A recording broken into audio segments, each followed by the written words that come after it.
আত্মহত্যাৰ বিষয়ে আইনেনো কি কয় এইখিনিতে মই আপোনালোকক জনাব বিচাৰোঁ যে মোৰ এটা ইউটিউব চেনেল আছে ফ্ৰী ল' এডভাইচ বাই PBS পাৰিলে আপোনালোকে এই চেনেলটো ভিজিট কৰিবচোন ছাবস্ক্ৰাইব কৰিব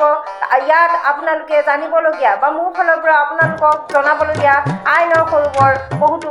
বিষয় তাত সন্নিৱিষ্ট কৰা হৈছে গতিকে আপোনালোকে যেন মোৰ চেনেলটো আঁকোৱালি লয় লগতে আহকচোন আমি জানো আত্মহত্যাৰ বিষয়ে আইনে কিবা নিষেধাজ্ঞা দিছে নেকি বা আত্মহত্যা কৰাৰ আগতে আমি সেই ব্যক্তিজনৰ লগত কিবা ধৰণৰ বা কোনোবা ধৰণৰ মানসিক বা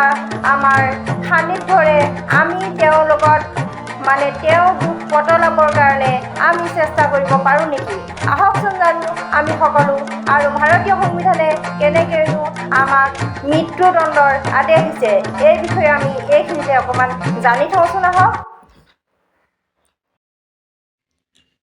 আত্মহত্যা বা সুইচাইড মানেনো কি আহকচোন জানো আশাহীনতাৰ চূড়ান্ত ৰূপেই হৈছে আত্মহত্যা ই এটা আৱেগিক মহামাৰী আৰু গুৰুত্বপূৰ্ণ সমস্যা উদাস আশাহীনতা বাইপোলাৰ ডিছঅৰ্ডাৰ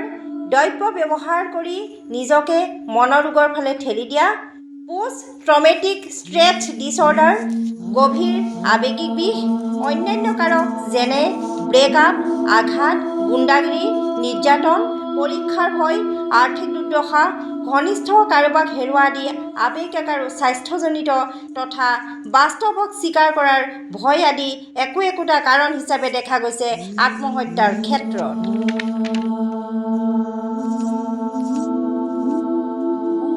ভাৰতীয় আইনখনত আত্মহত্যাৰ বিষয়ে কিনো কৈছে যদিওবা সংবিধানৰ 21 নম্বৰ অনুচ্ছেদত কোৱা হৈছে যে আইনৰ দ্বাৰা স্থাপন কৰা পদ্ধতিৰ বাহিৰেও ব্যক্তিগত স্বাধীনতাৰ পৰা কোনো ব্যক্তিক বঞ্চিত কৰিব নোৱাৰিব কিন্তু ইয়াত সেই বুলি আমাক মৃত্যুৰ অধিকাৰৰ কথা কোৱা নাই ভাৰতীয় দণ্ডবিধি IPCৰ 309 নম্বৰ ধাৰাত উল্লেখ আছিল যে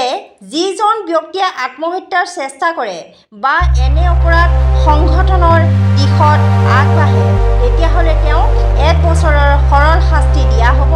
লগতে দিয়া হ'ব জৰিমনা বা দুয়োটাই দিয়া হ'ব কিন্তু 29 মে 2017 চনত নতুন মানসিক স্বাস্থ্য সেৱা আইনখনে স্বাস্থ্য মন্ত্ৰালয়ে অৱগত কৰে যে চৰম হেঁচা থকা বুলি যদি প্ৰমাণিত নহয় উক্ত সংহিতাৰ অধীনত তেওঁক প্ৰত্যাখ্যান কৰা হ'ব 2017 চনৰ আইন অনুসৰি চৰকাৰে আত্মহত্যাৰ চেষ্টা কৰা ব্যক্তিজনক পুনৰ্বাসনৰ যত্ন চিকিৎসা আৰু চিকিৎসাৰ ব্যৱস্থা কৰিব যাতে তেওঁ সেই কাণ্ডৰ পুনৰাবৃত্তিৰ আশংকা হ্ৰাস পায় আৰু যিবোৰ সম্পূৰ্ণ বিনামূলীয়া হ'ব প্ৰতিজন ব্যক্তিৰে মৰ্যাদাৰে জীৱন যাপন কৰাৰ অধিকাৰ আছে তেওঁৰ কোনো ধৰণৰ মানসিক ৰোগত ভোগকেই বা নুভোগকেই আত্মহত্যাৰ পাছত কি কৰিব লাগে ব্যক্তিৰ আত্মধ্বংসৰ দ্বাৰা যেতিয়া প্ৰভাৱিত ব্যক্তিক মধ্যস্থতা কৰি বিষাদ আৰু আঘাত হ্ৰাস কৰিবলৈ চেষ্টা কৰিব লাগে যদিহে প্ৰমাণভিত্তিক নিয়মত ই আত্মহত্যা বুলি প্ৰমাণিত নহয় তেনেহ'লে গোচৰ ৰুজু কৰিব লাগে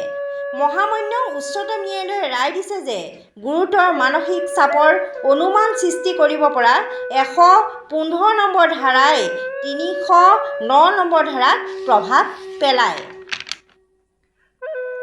ভাৰতীয় দণ্ড সংহিতাত সুইচাইড কৰা মানুহক যত্ন কৰা মানুহক বা তেনেকুৱা আচৰণ কৰা ব্যক্তিক 1 বছৰ কাৰাদণ্ড বা জৰিমনা বা দুয়োটাই বিধান আছে ভাৰতীয় আইনত যদিওবা মৃত্যুদণ্ড বৈধ আছে নেকি আহকচোন জানো আমি এইখিনিতে বৰ্তমান আচৰিত গোচৰতহে মৃত্যুদণ্ড প্ৰদান কৰা হয় ফৌজদাৰী আইন ক্ৰিমিনেল প্ৰচিডিউৰ কোড 1973 চনৰ 354 5 অধীনত ফাঁচীৰ প্ৰাথমিক পদ্ধতি হ'ল